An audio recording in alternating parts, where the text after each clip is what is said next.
He spent a month in jail, and it was the first time in years he felt free. Not just freer, but truly free. His name is Bobby. He left that in the comments, and by the end of this video, you are going to understand exactly what that says about the marriage he went back to. Because what I am about to share with you isn't from a study. It is from the men who are living it right now. Some of them are still inside it, finally saying the thing they have been holding in for years. And later in this video, I am going to share a comment that stopped me cold. A man who did the math on his own marriage and came to a conclusion so honest and so sad that I have been thinking about it for days. Here is what nobody says out loud. Not at the dinner table or to the guys at work. Not even to the one friend who might actually get it. You keep it inside because saying it out loud makes it real. And making it real means you have to do something about it. And doing something about it costs more than most men in their 50s and 60s feel like they have left to spend. So it stays in for years, sometimes decades. The feeling of being a visitor in your own home, of scanning the room before you walk through your own front door, to read what kind of evening it is going to be, of editing what you are about to say mid-sentence before the words even come out, because you already know which version of yourself is acceptable right now and which one isn't. A man in the comments described it this way. He said, there are no fights. There's nothing, just coexisting. 5 words and 5 dots. That is his entire marriage right there. And here's what I want you to understand about that. The silence isn't the absence of a problem. The silence is the problem. A marriage that stopped fighting is not a marriage that found peace. It is a marriage where one person, usually the man, learned that nothing he says changes anything. So he stopped saying anything. He went quiet. Not because things got better, but because he ran out of reasons to try. You can be the loneliest person in a full house. And the men who finally said it out loud in the comment section, at whatever hour of the night they typed it, they all say the same thing. The relief of just saying it, even anonymously, even to strangers. The specific exhale of a man who finally stopped performing. That is what this video is about. Not advice, not a plan, just what they are actually thinking. Finally out loud, let me tell you about Bobby. He was married, and one day, through whatever circumstances the comment doesn't get into, he spent a month in jail. A month in an actual jail cell. And what he felt in that jail cell for the first time in years was freedom. Not comfortable, not happy, but free. The specific feeling of a man whose nervous system finally had permission to stop managing someone else's emotional weather. Nobody walking in and changing the temperature of the room. Nobody whose mood he had to read before he knew what kind of day it was going to be. Just a cell, 4 walls, and the first real stillness he had felt in years. He went home after that month, back to the marriage, and he typed this into the comment section. I went to jail for a month and got that feeling being away from my now ex. I felt free locked up. Read that sentence slowly. He felt free locked up. That is not a man who hated his wife. That is not a bitter, angry man looking for someone to blame. That is a man who stumbled into the first moment of genuine stillness he could remember in a circumstance nobody would choose and recognized it for what it was. The jail didn't give him freedom.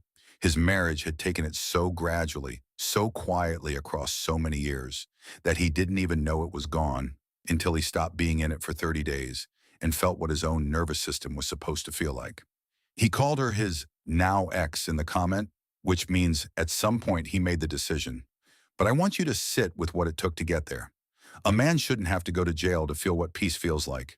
But for Bobby, that is when it landed. And here is what gets me. He is not alone. The same pattern shows up in comment after comment across several videos. Men volunteering for overtime, not because they needed the money, but because the office was quieter than home. Men sitting in their driveways for 20 minutes before going inside. Men finding more stillness in a commute than in a house they own and pay for. Bobby just happened to say it in the most unforgettable way possible. And I will tell you something, when Bobby's comment went up, the replies didn't say that is extreme or that can't be right. They said, I understand exactly what you mean. Men who had never been to jail, men who had never been arrested a day in their lives, they recognized the feeling immediately. In the car on the way to work, on a business trip, in the parking lot before going inside. The location changes. The feeling is always the same. a man's nervous system finally getting to rest. But Bobby got out. The men I want to talk to next are still inside it, still married, still holding it in. And what they are saying in the middle of it, not on the other side, is the part this video exists for. Here is the part that most videos like this get wrong. They talk about the men who left, the ones who got out, rebuilt, found something better on the other side. And those stories matter. But the men who are still inside it, nobody is talking to them. One man from the comments section has been married for 9 years. He typed this: "I have poured so much into my marriage just to not be a priority. Everything comes before me. She only draws close when I pull away." He is still in it, still married, typing this into a comment section because there is nowhere else to say it. She only draws close when I pull away. Think about what it takes to figure that out. Think about how many times a man has to pull away and watch her close the gap and move back toward her, and watch her pull back before the pattern becomes undeniable. That is not paranoia, that is data. That is a man who has run the experiment enough times to know the result before it happens. He ended his comment with this: "If the marriage ends, I don't think I want to do this again." Not angry, not dramatic, just a quiet conclusion from a man who has been doing the accounting for 9 years and sees where the ledger is heading. Picture this. It is 11 p.m. He is sitting in his car in the driveway, not because he forgot anything inside or he is on his phone. He just isn't ready to go in yet. The inside of the car is the most neutral space in his life right now. The only place where nobody needs anything from him. Nobody's mood is waiting to be managed. Nobody's keeping score on what he said wrong this morning. He sits there for 10 minutes. Then he goes inside. He does this more nights than he would like to admit. Some of you know that driveway. You have sat in it. Real quick, if any of this is landing close to home, drop your age in the comments. Your story might end up in a future video. This community is full of men who need to hear yours. And then there is another man, 49 years old, 25 years married. Going through the divorce right now. She moved out, took a job in another town, and here is how he described the marriage. "I was emotionally abused, always walking on eggshells, checking her mood, editing what I say to keep peace." Then he said this: "Now that she's not around, I feel a weight that I never knew was there lift off my chest. I feel like someone has handed me an oxygen mask." That is the image of a man who didn't realize he had been suffocating. Not because anyone held a pillow over his face, but because it happened so slowly across so many years that the reduced oxygen started to feel like the normal amount. And then one day the mask arrived and his body remembered what breathing was supposed to feel like. He also said this, and I want you to hear it. "I lay awake most nights now watching videos like this and wondering why I put up with her for so long." He is watching this at whatever hour of the night in whatever room he is in now, finally letting himself ask the question he couldn't ask for 25 years. That is not a man who failed at marriage. That is a man who held on so long that he forgot what letting go was supposed to feel like. And here is the part nobody ever adds up. What it actually costs. Not emotionally, financially. Because the money tells a story too. And it is one most men don't let themselves look at until it is already over. Here is a number, 31%. That is the percentage of married Americans who say they would not marry their spouse again if they had the choice. Not men who got divorced, not men who left. Married people, still in it, sitting across the dinner table. 31% of them would make a different decision if they could go back. And here is the one that lands even harder. The divorce rate for people over 50 has doubled since 1990. For people over 65, it has tripled. In 1990, fewer than 1 in 10 divorces involved someone over 50. Today, it is 1 in 3. This isn't a handful of angry men on the internet. This is a demographic shift, a generation of men who waited and waited and waited, and then finally stopped waiting. And here is what happens financially when they do. The overhead disappears.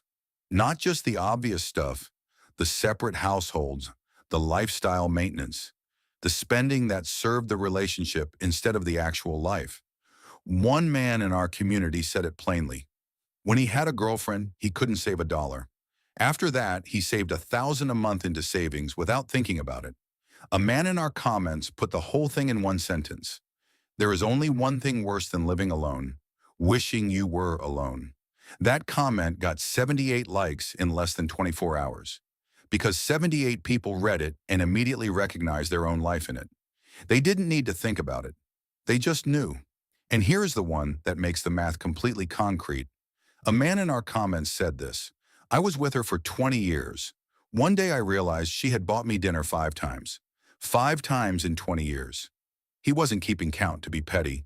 He just looked up one day and the number was there. And it told him everything he needed to know about what the relationship was actually made of. Not bitterness, clarity, the kind that arrives quietly and doesn't leave. The math on a bad marriage isn't just emotional. It shows up in the account. It shows up in the dinner check. It shows up in the version of himself he put in a drawer somewhere around year 4 and never quite found again." Another man is 62. At 52, after 22 years of marriage, he came home from work one day and stood in his own doorway and looked around. And here is what he noticed. The only thing happy to see him was the dog. Not his wife, not his kids, the dog. The one creature in that house with no agenda, no complaint queued up, no mood that needed managing before he could take his coat off. Just happy to see him. Tail going, the full body enthusiasm of something that actually wanted him there. He left shortly after that, and at 62, 10 years later, he found a woman who was genuinely pleased to see him. They have date nights, they hold hands, they like each other. He said that specifically they like each other. Not love like. The specific thing that is supposed to be the floor of a relationship and turned out to be the ceiling of his marriage. And another man put it this way: the moment of clarity hits when you realize they don't want a partnership, they want a sponsorship. Partnership versus sponsorship. That is the whole thing in 5 words. The man who thought he was building something mutual and slowly realized he was funding something unilateral. Daniel found his way out. He is 62 and he likes the person he is with. But the man I want you to meet next, he is still in it. And the calculation he made about his own life is the one that has been sitting with me since I first read it. This is the one I mentioned in the beginning of the video. The one I have been thinking about for days. A man who has been married for 32 years typed this: "I was never this lonely when I was single, but it would be an ugly, vindictive, years-long process to get free, and I likely don't have many years left anyway." Read that one slowly. He is not saying the marriage is good. It is not that he thinks he is okay. He is saying the exit costs more than he has left. He did the math on his own life, on what he has left of it, and he decided the process of leaving would consume more of his remaining years than staying in it. That is the saddest calculation a man can make, and he made it, and he is still sitting there. I was never this lonely when I was single. That line, a man who knows with complete certainty that he was less alone before he was married than he is inside the marriage. The loneliness of a crowded house is different from the loneliness of an empty one. One of them you chose, the other chose you, and then gradually hollowed out everything that made the choice feel worth making. Picture this. It is a Saturday morning. He has been awake since 5 a.m. She is in the other room. He is sitting at the kitchen table with his coffee going cold, not doing the finances, doing the years. How many he has got left. How many the divorce would take. How many he would have after. And the number that comes back isn't enough. So he sits there, finishes the coffee, gets up, gets on with the day. Same as yesterday. Same as tomorrow. That is not a man who gave up. That is a man who did the math and decided the cost of leaving was higher than the cost of staying. And he made that decision alone, quietly, at a kitchen table while she was in the other room. And here is what I want to say to that man, and to every man who recognized himself in that comment. You are not crazy. You are not weak. You are not failing at something that everyone else figured out. What you are feeling has a name. What you are describing is real. And the 31% of married people who would make a different choice if they could, you are one of them. And that is not a character flaw. That is just the truth. Some men leave, some men stay. Both choices cost something. The only thing that isn't acceptable is pretending it is fine when it isn't. That is the thing these men are finally refusing to do. Even if only in a comment section at 2 a.m., typing to strangers. And here is what happens the moment a man stops pretending.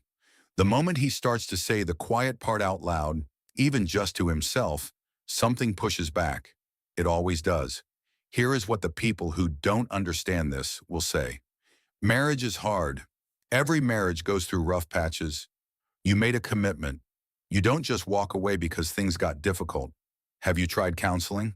And look, some of that is true for some people. Counseling works for certain couples. Some commitments deserve to be honored through difficulty. But there is a difference between a rough patch and a slow erosion, between difficulty and disappearance, between a marriage that is struggling and a marriage where one person stopped showing up emotionally years ago and nobody made an announcement about it. The men in these comments aren't describing rough patches. What they are talking about is decades. 22 years of coming home to a dog who was the only thing happy to see them. 32 years of building a loneliness so specific and so complete that they are now calculating whether they have enough time left to justify leaving. That is not a rough patch. That is a life. And a divorce lawyer left a comment on one of our videos that I want to share because it comes from someone who has seen this from the other side of a desk. He said, and I am quoting, "This video should be required viewing for all men considering marriage." He called what these men build, the situation they find themselves in, a maximum security prison with a high cost of exit. A divorce lawyer who has spent his career watching men try to get out of these situations. That is what he called it. Your clarity is not the problem. The people who tell you to just try harder have never had to calculate whether they have enough years left to justify the exit. Let me say something to the man watching this at whatever hour of the night it is. The man who recognized himself in Bobby's jail cell. The man who read the comments and felt it land somewhere specific. The man who did the math and came out with a similar answer. The man sitting in his driveway right now, or who sat in it last week, or who knows exactly which 10 minutes of the day belong entirely to him and which ones don't. You are not broken. You are not failing at something everyone else figured out. You are not being dramatic or weak or ungrateful. What you are feeling is real. What you have been holding in for years, maybe decades, is real. And the fact that you are watching this right now at this hour means some part of you finally gave yourself permission to hear it said out loud. That matters. Here is a line from a man in our comments. 74 years old, brand new house, 2 new vehicles. She maxed out the credit cards, had affairs, and turned his daughters against him. 25 years of silence from both of them, and he is still here, still standing, still building something that belongs to him. And a man named Dale said this. And I want to close with it because it is the most honest thing about time that I have ever read in a comment section. What I can't do is generate more lifetime. When you spend your lifetime on the wrong people, you can't get it back. And that is what I protect. What's left of my lifetime. That is the thing, isn't it? The men in these comments aren't angry. They are not bitter. They are doing the same honest accounting they apply to everything else in their lives. And what they are finding is that some of them have been spending the one resource that doesn't refill, their time. What you do with that information is yours to decide. We are not here to tell you what to do. We are here to tell you that you are not alone in thinking it. Drop your age in the comments and tell me, what's the thing you've been afraid to say out loud? See you in the next one. Take care. If this story changed the way you look at the silent struggles within a home, please subscribe and like the channel. We are uncovering the history and the truths that many have tried to bury. Plant the seeds for your own future. The next treasury of insights will open soon.